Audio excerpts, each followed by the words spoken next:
रहते रहते हुआ था कि जब रात होता था 12 बजते थे तो दरवाजा धीरे धीरे करके चुरुर चुरुर की आवाज होती थी और खुलने लगते थे। दरवाजा खुलता था और हेलो बच्चों, कैसे हैं? खुश होंगे, मस्त होंगे, अपने अपने कामों में व्यस्त होंगे और एग्जाम नजदीक है तो पढ़ने में व्यस्त होंगे। बच्चों, आज मैं सुनाने जा रहा हूँ एक स्टोरी जो घोस्ट स्टोरी से रिलेटेड है। घोस्ट मतलब भूत। ऐसे तो मैं भूत को मानता नहीं, चूंकि होता नहीं है, लेकिन एक स्टोरी मैं बुक में पढ़ा था, वो करीब करीब आज से 5-6 साल पहले। घटना उस जगह की है, चमोली। मालूम है चमोली एक जगह है। चमोली कहाँ पड़ता है बेटा? उत्तराखंड। उत्तराखंड में है। इस जगह का नाम है चमोली, याद रखना, चमोली। चमोली में दो मित्र रहते थे, दो फ्रेंड थे, एक शर्मा जी और एक थे वर्मा जी। शर्मा जी थे और एक थे वर्मा जी। वो स्टोरी में लिखा हुआ था वर्मा जी थे। ये दोनों बहुत मित्र थे, शर्मा जी और वर्मा जी। मित्रता इतनी थी कि अगर दिन भर में, पूरे होल डे में अगर एक बार मुलाकात ना हो तो लगता था कि कुछ गड़बड़ है। बहुत अच्छा चलता था, साथ में रहना, पार्टी में साथ आना जाना और घर पर एक साथ खाना पीना कभी कभी हो जाया करती थी। शर्मा जी बहुत अच्छे इंसान थे और थोड़ा वर्मा जी ठीक ठाक थे, बट उनकी जो थॉट था, सोच था शर्मा जी के प्रति, वो अच्छा नहीं था। ये रियल घटना है और वो रियल घटना को, रियल स्टोरी था, उसमें पढ़ा, वही चीज को बताने जा रहा।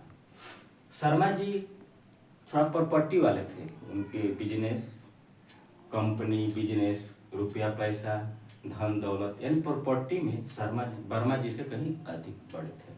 शर्मा जी का अपना 2-3 फ्लैट था, बहुत जगह घर बना चुके थे। और वर्मा जी का वो कुछ भी था नहीं, केवल सिंगल एक हाउस था, उसमें अपना रहते थे। ये पति पत्नी रहते थे। वर्मा जी की वाइफ जो थी, उनकी पत्नी जो थी, शर्मा जी की पत्नी से थोड़ा सा जेलियस टाइप का व्यवहार करती थी। मतलब वो अच्छे कपड़े पहनते थे, जो कि शर्मा जी के पास बहुत सारा धन दौलत था और वर्मा जी के पास उतना नहीं था। बट शर्मा जी वर्मा जी को कभी इस व्यू से नहीं देखते थे कि उनके पास कम धन है, ये मेरे फ्रेंड सर्किल के लायक नहीं है, या इनका लेवल मेरे लेवल से कहीं लो है, ऐसा वो नहीं सोचते थे। ये घटना चमोली उत्तराखंड की है और रियल स्टोरी है। वर्मा जी के मन में होने लगा कि शर्मा जी की प्रॉपर्टी को कैसे अपने हाथ कर लिया जाए। कहानी थोड़ा ज़्यादा लंबा ना हो, इसलिए मैं जल्दी से बता रहा हूँ। तो सर वर्मा जी ने प्लानिंग किया कि शर्मा जी को अपने घर पार्टी पे बुलाते हैं और दोनों लोग को बुलाते हैं और उनको यहीं पर मर्डर कर, यानी कि कैसे भी मार कर, उनकी गला दबा करके या जैसे भी मार करके और सारा धन दौलत के लिए प्रयास करेंगे हम लोग। वर्मा जी ने कॉल करके कहा शर्मा जी की वाइफ से कि मेरे घर कल आना है, खाना पीना यहीं रहेगा, एक पार्टी है, आप लोग अच्छे से तैयार होकर आइएगा, मैं बहुत सारा खाने पीने का व्यवस्था कर रहा हूँ, एक छोटा मोटा पार्टी होगा। शर्मा जी की पत्नी थोड़ा सीधी सादी थी, सेंसिटिव पर्सन थी, वो उस बात को मान लिया और बोला कि ठीक है, हम बात करते हैं शर्मा जी से। शर्मा जी आए तो बोले कि ऐसे ऐसे वर्मा जी फोन किए थे और बोल रहे थे कि आज घर में पार्टी है, चलना है। तो शर्मा जी भी रेडी हुए, चूंकि फ्रेंड ही थे। शर्मा जी ज्यों ही वहां पहुंचे अपने पत्नी के साथ, पत्नी अच्छी क्वालिटी में साड़ियाँ पहन रखी थी, पूरा गहने गहने लगा रखी थी, हर तरह से एकदम फुलफिल। सर वर्मा जी का कुछ प्लानिंग था कि अकेले तो ये कांड होगा नहीं, इसलिए वो पहले से 5-6 लोगों को अपने घर बुला रखा था, क्योंकि वो अंजाम देना था। पार्टी शुरू हुआ। पार्टी में शर्मा जी के लोग शराब वराब पिला दिए। उनकी पत्नी, वर्मा जी की पत्नी बोली कि चलो शराब हम लोग भी थोड़ा थोड़ा ले लेते हैं। शर्मा जी की पत्नी बोली मैं शराब नहीं पीती हूँ, जबरदस्ती प्रेशर दे के थोड़ा सा लोग पिला दिया। शराब पीने के बाद शर्मा जी को नशा हुआ। नशा होने के बाद वो थोड़ा सा खाए पिए सो गए। यहाँ तक से इवन कि उनकी पत्नी के भी चक्कर आने लगा और सो गई। उसके बाद वो लोग क्या किया कि सब लोग को बाहर, ये 5-6 लोग ऑलरेडी बुला चुके थे, उनको इशारा किया, वो लोग आए। शर्मा जी की पत्नी के सारे नेकलेस, जो भी हार था, सब लोग ले लिया और गला दबा कर मार दिया, क्योंकि जानते थे लोग कि अगर होश आएगा, अगर कहीं पुलिस में कंप्लेन करेगी तो हम लोग फंस जाएंगे। और उनकी शव को, यानी बॉडी को, उसी मकान के अंदर वर्मा जी अपने ही घर में नीचे खोद करके उसको दफना दी और आराम से रहने लगे। तब तक वो वर्मा जी भी एक पेशे से थे, कुछ काम करते थे अलग ढंग का, तो उनको बाहर आना जाना लगा रहता था। तो वर्मा जी की कंपनी का जो था मेंबर, वो बोले कि आपको कुछ दिन के लिए बाहर जाना होगा। और तो वर्मा जी कुछ दिन के लिए बाहर गए और अपनी पत्नी को थोड़े दिन के लिए रिलेशन के घर बुला दिया, रिलेशन के घर पहुंचा दिए और वो मकान खाली करने लगा। तो उनकी पत्नी ने सलाह किया कि जो हम लोग इतने 1 महीने के लिए जा रहे हैं तो इसमें क्यों ना रेंटर रख दें, ताकि साफ सफाई करता रहेगा, अपना घर देखता रहेगा। तो सर वर्मा जी बोले कि ठीक बात है, रख देते हैं। जब वर्मा जी एक किरदार को ही रखे जो कि वो रिलेशन के ही थे, तो वाइफ पहले दिन अपना रूम साफ सफाई की, बेड उड लगा था, अपना रहना शुरू किया। असली कहानी यहाँ से स्टार्ट होती है कि जब रात होता था तो सारी लाइटें रूम की बंद होती थी। रूम कुछ इस तरह से था, मान लीजिए इस रूम, यहाँ पर 2 रूम है, इसकी दरवाजे थे, दरवाजा यहाँ है, इसका दरवाजा यहाँ है। जब वर्मा जी यहाँ रहते थे रूम में और इनकी वाइफ रहती थी। अभी तो बच्चे उच्चे अभी नहीं थे, आए थे, चूंकि 2 ही लोग रहते थे। तो वर्मा जी का जो रिलेशन के लोग थे, वो जो रूम लेकर रहने लगे, तो 2 व्यक्ति थे, एक हस्बैंड और उनकी वाइफ थे। स्टोरी ज्यादा दिन पढ़े हो गए इसलिए थोड़ा सा मिस हो रहा है। हस्बैंड वाइफ थे और रूम लेके उनके वर्मा जी के रिलेशन के ही थे, तो रहने लगे आराम से। रहते रहते हुआ था कि जब रात होता था, 12 बजते था, तो दरवाजा धीरे धीरे करके चुर चुर की आवाज होती थी और वो खुलने लगता था। दरवाजा खुलता था और पुनः अपने से बंद हो जाता था। दरवाजा खुलता था, धीरे धीरे करके अपने से बंद हो जाता था। जब दरवाजा खुलता था तो जो दोनों लोग रह रहे थे, उनकी वाइफ की नींद खुल जाती थी। तो वो अपने हस्बैंड से बोले कि देखिए, जब आप सो रहे थे तो रात का दरवाजा अपने आप ही खुल रहा था। तो उनका हस्बैंड बोले कि भाई ऐसा नहीं, तुम नई जगह पे आई हो इसलिए तुमको ऐसा लग रहा है, ऐसा हो ही नहीं सकता, इस मकान में कोई है नहीं, तो दरवाजा कौन खोलता है? बोले कि नहीं, ऐसा होता है। नेक्स्ट दिन जब लोग सोए तो जो टेबल लैंप होता है ना, बगल में टेबल लैंप यहाँ पर जो बेड के पास में लगा रहता है, इसे ऊपर में जलता रहता है, ऐसे वो लोग बेड के बगल वाला टेबल लैंप लगा दिया था। फिर 12 बजा ही दरवाजा धीरे धीरे खुलने लगा।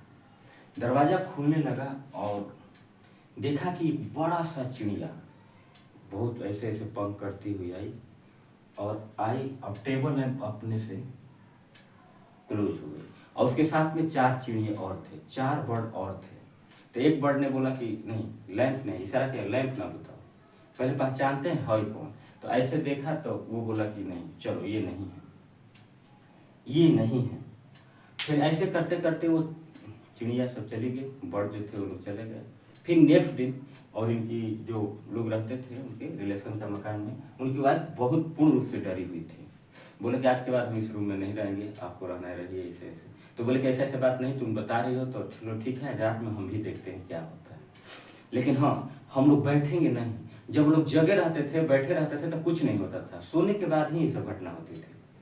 तो हुआ क्या कि वो लोग एक तरह से सोया भी नहीं था और सोया भी था।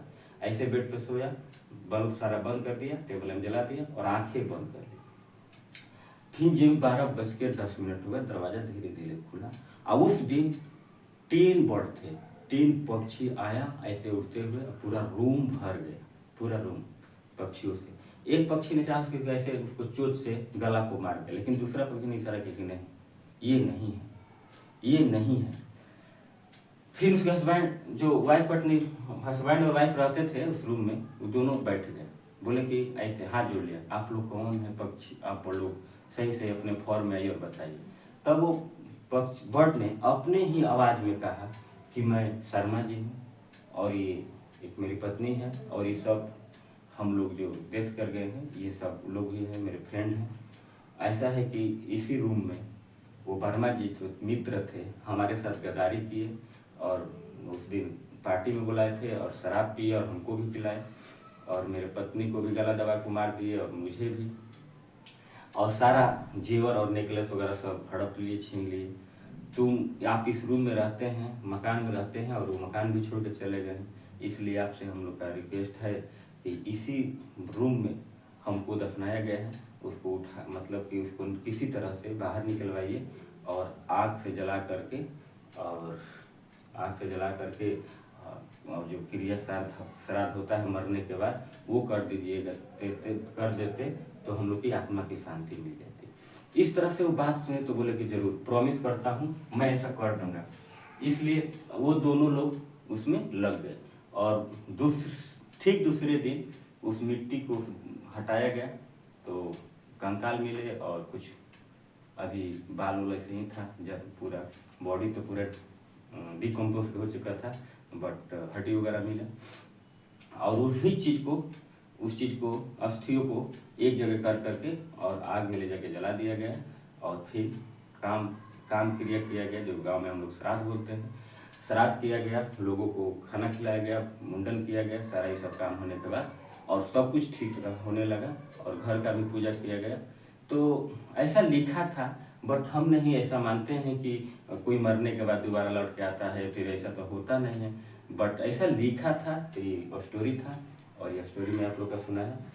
और इस तरह के स्टोरी सुनने के लिए भी कोशिश करूंगा, बट हमको मन गढ़ंत तो स्टोरी सुनाने नहीं आता। जो रियल हम पढ़ते हैं, कहीं हमको लिखा हुआ चीज़ पढ़ने को मिल जाता है, वही चीज़ हम खुद बहूबहू सुना देते हैं। ऐसा नहीं कि जोड़ जोड़ के मैं बताऊँ, ऐसा तो कुछ होता नहीं है, हमको बताने भी नहीं आएगा। तो आज ये कहानी था आज का, और नेक्स्ट वीडियो में, और हाँ वेडनेसडे आज के दिन यानी बुधवार को दिन हर इस चैनल पे कुछ ना कुछ स्टोरी सुनाएंगे। बच्चे की इतना डिमांड है कि सर स्टोरी सुनाते नहीं हैं, बट स्टोरी सुनाता रहूँगा। तो ये आज इस चैनल का फर्स्ट स्टोरी था। आपको कैसा लगा जरूर कमेंट कीजिएगा। नेक्स्ट स्टोरी इससे भी अच्छा लेकर आऊँगा। Thank you.